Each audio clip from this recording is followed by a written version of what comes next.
Welcome to the installation video of Fishbone Offroad's headlight guards for the 2018 to current JL Wrangler.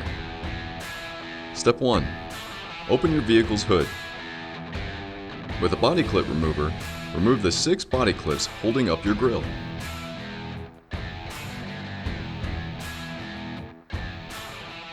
Lightly and evenly tug at the full length of the bottom of the grille to pop out its 6 retaining clips and set it aside. Step 2. With a 10mm socket, remove the 3 hex bolts securing the headlight. Replacement hardware is provided. Step 3. Place the corresponding headlight guard over the light and into the 3 bolt slots. With a 4mm Allen key and 3 of the included stainless steel bolts, secure the guard and your headlight into the vehicle.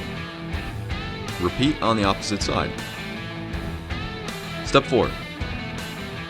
Reassemble your vehicle by first resecuring your grille, followed by inserting its body clips. Once all your hardware has been secured, then it's time to head out and enjoy your new Fishbone Off-Road headlight guards.